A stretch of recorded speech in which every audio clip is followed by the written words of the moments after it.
Greetings and welcome back. In a previous video, when I was talking about masks for the very first time, I mentioned that there were actually three types of masks, and really we've only been talking about two, being pixel masks and vector masks. However, the third one is a clipping mask. Now what a clipping mask is a way for you to take a layer and use it to control the visibility, or the transparency, if you want to look at it that way, of layers that are above that object. Now let's take a look at how this works. I'm going to start off by creating a brand new layer. And I'm going to get my paintbrush out and pick any color of the rainbow. It doesn't really matter what color, so I'm going to get a dark blue just for the fun of it.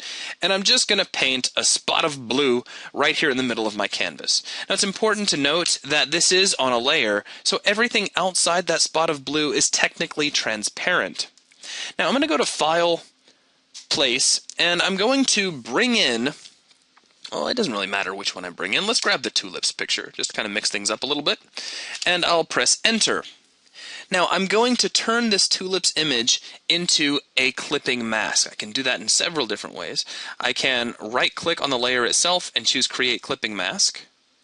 If I undo that, we can go under Layer and choose Create Clipping Mask. Alternatively, we can hit Control-Alt-G if we want. And finally, there's kind of a secret way to do it. If you hold down the Alt key, you can click right here on the seam in between the tulips and layer 1, and that turns tulips into a clipping mask. Now take a look at what happens in the layer panel.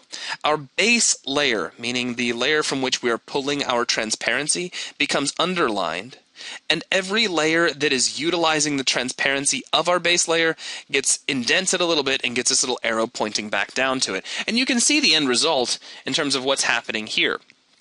Our tulips layer is using the transparency of layer 1 as its base of transparency as well. So as I move the tulips around, it's using where that little blotch of paint was to control its visibility. Now I can add multiple layers to this clipping mask. So for instance, I can create a brand new layer, and this layer is just kind of sitting here all on its lonesome. I can put this right in between the two, and you'll notice it becomes part of the clipping mask as well. I can move it back up top, and it's going to remain part of the clipping mask until I hold down the Alt key and break it off.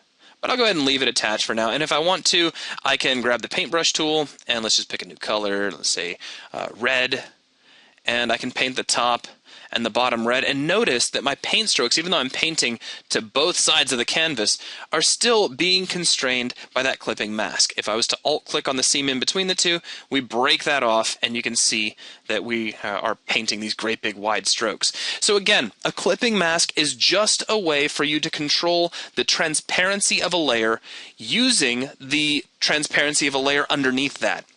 And you can have as many of these stacked on here as you want to. I guess just for to drive the whole thing home one more time, I'll place one more image. This time we'll use the koala's head. I'll press Enter, and I'll make this a clipping mask as well. And there you go. So we have this entire stack of layers all paying attention to this one single base layer. So that is going to wrap things up for this quick demonstration of clipping masks. Thank you very much.